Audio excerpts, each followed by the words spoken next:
Warm welcome to everyone in Shweta creation. So दोस्तों, कैसे हैं आप सब? आई वेर सब फिट एंड हेल्दी हो गया और होने भी चाहिए। हर बार की तरह आज भी कुछ खास बात है आपकी हेल्थ को लेकर।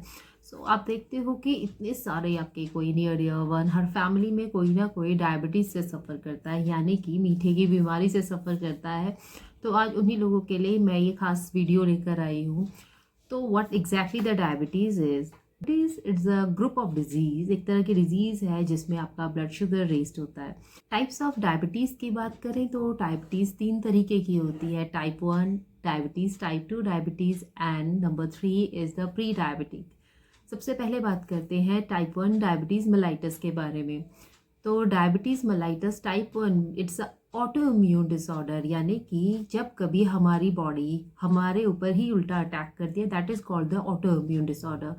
तो ड्यूरिंग टाइप 1 डायबिटीज़ मेलाइटस के केस में आपका जो आपके पेनक्रियाज अग्नाशय के बीटा सेल्स होते हैं वो डिस्ट्रॉय होने शुरू हो जाते हैं। और ये ऐसा नहीं होता है कि एकदम से हो गया, it will take time. Type इसमें हमारा इंसुलिन जो बीटा सेल्स प्रोड्यूस करते हैं या तो बहुत कम प्रोड्यूस करने लगते हैं या फिर नहीं प्रोड्यूस करते। तो इंसुलिन का जो काम होता है वो आपके ब्लड शुगर को रेगुलेट करने का काम होता है। तो जब इंसुलिन ही बॉडी में कम बनना शुरू हो जाएगा या फिर नहीं बनेगा तो आपका ब्लड शुगर रेज्ड होता है। तो this is the condition called type 1 diabetes mellitus. इसमें मेडिकेशंस की बहुत इंपॉर्टेंस है। अगर नहीं होगी और पेशेंट को ऐसे ही छोड़ दिया जाएगा तो ये लाइफ थ्रेटनिंग कंडीशंस भी हो जाती है। बात करते हैं टाइप 2 डायबिटीज़ मेलाइटस की। टाइप 2 डायबिटीज़ मेलाइटस में आपका ब्लड शुगर आपकी बॉडी कैसे प्रोसेस कर रही है।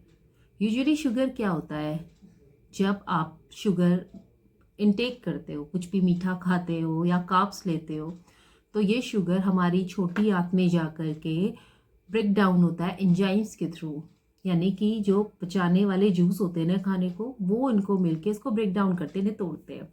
तो शुगर आपका ग्लूकोज में कन्वर्ट होता है और ये आगे जाके आपकी मसल्स, आपके फैट में या आपके बॉडी सेल्स में जा कर के थ्रू द ब्लड स्ट्रीम, यानी कि खून की नसों के थ्रू जाता है और वहाँ ये एनर्जी आपको प्रोड्यूस करता है। तो जब भी आप इनएक्टिव रहोगे या फिर ओबीज रहोगे, आप मीठा ज़्यादा खाओगे और आपका शुगर कंज्यूम नहीं होगा, क्योंकि उस केस में आपको टाइप 2 डायबिटीज़ मेलाइटस होने के चांसेस होते हैं। तो जो लोग भी ड्यूरिंग प्रेगनेंसी आपका ब्लड शुगर रेस्ट हो रहा है, या फिर जो लोग बहुत ज़्यादा ओबीज है या जिनकी फैमिली हिस्ट्री है कि वो उनके घर में उनके सिबलिंग्स, उनके मेटरनल पेरेंटल ग्रैंड पेरेंट्स या उनके पेरेंट्स अगर उनको डायबिटीज़ है और स्टिल उनका लाइफस्टाइल अनहेल्दी है, वो ओबीज है, तो उनमें भी चांसेस होते हैं कि वो डायबिटिक हो सकते हैं। बात करते हैं प्री डायबिटिक की। तो प्री डायबिटिक ऐसे लोग होते हैं जिनका ब्लड शुगर लेवल रेज्ड होता है, लेकिन इतना नहीं कि वो टाइप 2 डायबिटीज़ मेलाइटस के जितना हो।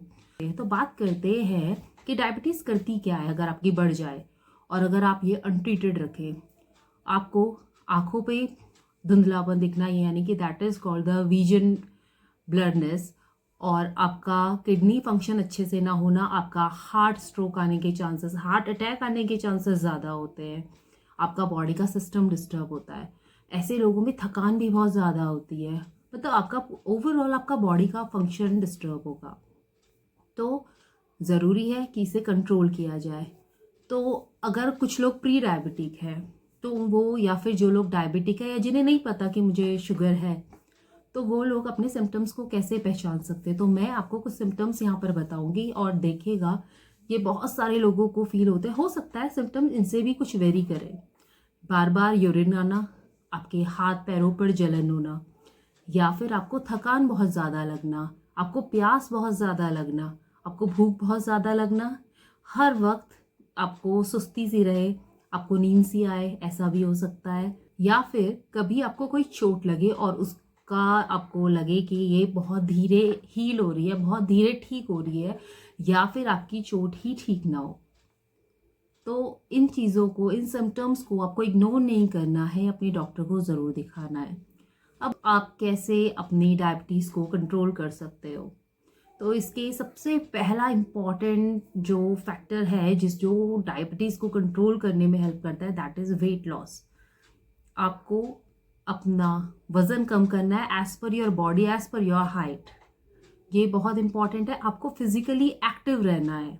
बहुत सारे लोग अब जिस तरह का लाइफस्टाइल है, घर पर बैठ के काम कर रहे हैं, या फिर जो भी आप अगर इनएक्टिव है अपनी लाइफ में, आपका सिस्टम वर्क ज़्यादा है और स्टिल आप अपनी बॉडी को मूव नहीं कराते हो ज़्यादा, तो आपका एनर्जी कंजप्शन नहीं होता, क्योंकि आप इनटेक तो करोगे ही फूड को, लेकिन फूड जो है वो आपका एनर्जी में कन्वर्ट जब होता है तो उस एनर्जी को आप यूटिलाइज नहीं करते हो, यानी कि आपकी कैलोरीज बर्न नहीं होती, वो आपका शुगर लेवल इंक्रीज करेंगे। तो फिजिकली एक्टिव होने के लिए आप एरोबिक्स कर सकते हैं, रेजिस्टेंट एक्सरसाइज कर सकते हैं, ताकि आपकी कैलोरीज बर्न हो। जितना आपका कंफर्ट जोन है अकॉर्डिंग टू दैट आप एक्सरसाइज शुरू करें, क्योंकि अगर आप ओबीज और स्टिल आप ज़्यादा ओवर एक्टिव होते हो तो भी आपके जॉइंट्स या आपके कुछ इंजरी वगैरह हो सकती है, उसका ध्यान रखना है। Third thing is eat right, eat plants food मोर, यानी कि प्लांट से हमें जो फ्रूट्स और वेजिटेबल्स मिलते हैं वो हमें विटामिन मिनरल्स देते हैं, हमारी बॉडी को फुलफिल करते हैं बहुत सारी न्यूट्रिएंट्स के साथ में। सपोज कार्ब्स की बात करें, कार्बोहाइड्रेट की बात करें, तो कार्बोहाइड्रेट भी हमारी बॉडी के लिए रिक्वायर्ड है, जैसे कि उसमें आपको स्टार्च मिलता है, आपको शुगर मिलती है जो आपके एनर्जी प्रोवाइड करती है, और उसके साथ आपको क्या ज़रूरी है लेना, फाइबर्स। फाइबर रिच डाइट लेंगे जो कि आपको काफ़ी टाइम तक फुल भी रखेगी और ये आपका शुगर एब्जॉर्प्शन भी कम करेगी। तो हेल्दी कार्बोहाइड्रेट्स लेने हैं, अनहेल्दी नहीं। जैसे कि आप बेकरी प्रोडक्ट शुरू कर देते हैं तो उसमें आपका वो भी कार्बोहाइड्रेट का ही पार्ट है, बट उसमें क्या होता है, आपका शुगर लेवल हायर होता है और उसमें फाइबर्स कम होते हैं। तो डाइट ऐसी लेनी है जिसमें फाइबर ज़्यादा हो। फाइबर आपको पेट को ज़्यादा भर के रखेंगे और आपको भूख भी कम लगेगी और आपका बॉडी का शुगर एब्जॉर्प्शन भी कम होगा।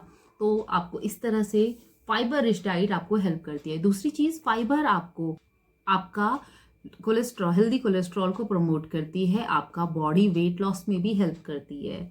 तीसरी चीज़, फाइबर आपके मेटाबॉलिज्म को भी अच्छा रखते हैं, तो आप अपनी डाइट में फाइबर लेना शुरू करेंगे। So fibre rich diet will help you to promote your weight loss and also help you to regulate your diabetes। Fibre में आप क्या क्या ले सकते हैं, आप इसमें सैलड अपना ले सकते हैं, या फिर ग्रीन लीफी वेजिटेबल्स ले सकते हैं, आप सीड्स ले सकते हैं, नट्स ले सकते हैं। ये सारी चीज़ें आपको बहुत ही बेनिफिशियल होंगी। ईट हेल्दी फैट्स, फैट आपको बॉडी को हाई कैलोरीज प्रोवाइड करते हैं, बट आपको कौन सा फैट लेना है, दो तरीके के फैट्स होते हैं, अनसेचुरेटेड फैट और सेचुरेटेड फैट। तो आपको अपनी डाइट के लिए हेल्दी फैट लेने, यानी कि अनसेचुरेटेड फैट लेने हैं, जो कि आपको ओमेगा 3 फैटी एसिड्स में मिलता है, यानी कि सैल्मन्स, फिश होती है। अनसेचुरेटेड फैट में आप olive oil, cotton seed oil, sunflower oil use कर सकते हैं, जो कि आपकी बॉडी के लिए बहुत ही बेनिफिशियल होंगे। सेकेंड थिंग, आप यूज़ कर सकते हैं कुछ नट्स लाइक आलमंड्स आप यूज़ कर सकते हैं, वॉलनट यूज़ कर सकते हैं अपनी डाइट में, और इसके अलावा आप जैसे पंपकिन सीड, फ्लैक्स सीड्स आप यूज़ कर सकते हैं, पीनट्स यूज़ कर सकते हैं, जो कि आपका हेल्दी, आपकी कार्डियक हेल्थ के लिए भी बेनिफिशियल है और ये आपके हेल्दी कोलेस्ट्रॉल को प्रमोट करते हैं। Next thing is saturated fat. Saturated fat में आपके डेयरी फैट्स आते हैं, या फिर मीट्स आ गए, या फिर प्रोसेस्ड फूड आ गए। तो ये सारी चीज़ें आपकी हार्ट प्रॉब्लम्स को भी बढ़ाएंगी, आपके डायबिटीज़ को भी बढ़ाएंगे, तो इन्हें आप अवॉइड करिए अपनी डाइट में। Next is skip fat diet and make a healthy choice. आपने सुना होगा glycemic index, paleo diet plans, keto diet plans के बारे में। What exactly they are? Keto diet plans restricted the carbs। Paleo diet plan में आप plant से जो भी होल फ्रूट या फिर वेजिटेबल्स आपको मिलती है आप उसको खा सकते हैं, और ये आपकी हेल्थ को प्रमोट करते हैं। According to paleo diet plan आप अपनी डाइट में low carbs, fiber rich diet use कर सकते हैं, और इसके थ्रू आप अपना वेट लॉस भी कर सकते हैं। But keto is restricted completely the carbs and it is really effective worked on their weight loss। लेकिन कई बार कीटो डाइट प्लान में बहुत लंबे टाइम तक लोग इसको नहीं फॉलो कर पाते, तो पैलियो इज बेटर चॉइस। सो ये डाइट प्लान्स आप अगर लॉन्ग टर्म में देखें तो ये आपके लिए बहुत बेनिफिशियरी हैं और ये आपको एक हेल्दी लाइफ के लिए प्रमोट करते हैं। एक सिंपल सी स्ट्रैटेजी है, अगर आप सारे फॉलो करना चाहें तो आप अपना खाना कैसे खाएं। आपकी प्लेट्स में एटलीस्ट हाफ प्लेट आपकी नॉन स्टार्ची वेजीज की होनी चाहिए और फ्रूट्स की होनी चाहिए, का होल ग्रेन्स का होना चाहिए, और रेस्ट वन आप रखेंगे प्रोटीन। इस तरह का डाइट प्लान आप अपना आगे फर्दर फॉलो करेंगे तो ये आपके लिए बहुत ही बेनिफिशियल होगा। ऐसा नहीं है कि वेट लॉस करना बहुत मुश्किल है, लेकिन अगर आप सही स्ट्रैटेजी फॉलो करोगे तो आपका वेट लॉस या आपकी हेल्दी लाइफस्टाइल मिल सकती है आपको। डाइट प्लान्स का तो हो गया, लेकिन सबसे इम्पॉर्टेंट चीज़ क्या है, जो लोग भी बिलो 45 है या जिनको भी लगता है कि उनकी फैमिली मेम्बर्स में कोई भी डायबिटिक है, जो मैंने आपको पहले भी बताया था, आपके मदर फादर, आपके parental parents, maternal parents, still आप लोगों के भी चांसेस डायबिटीज़ के हो सकते हैं। तो अपना वेट का बहुत ध्यान रखिए। भी बच्चे ओबीज हैं, छोटे बच्चे, उनका भी आपको वेट लॉस का देखना चाहिए, उनको मोर फिजिकली एक्टिव बनाना है आपको। बिल्कुल स्टिफ बॉडी नहीं करना, ऑल द टाइम फ़ोन या टीवी के आगे बैठ के या फिर जंक्स ज़्यादा नहीं खाने हैं, क्योंकि ऐसा करने से उनके मेंटली और फिजिकली हेल्थ पे भी अफेक्शन पड़ता है।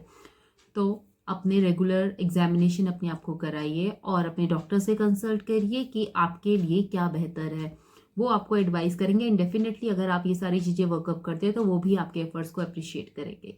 तो अपना ध्यान रखिए और मैं फिर आपको मिलूंगी एक नई वीडियो के साथ में। तब तक के लिए बाय बाय।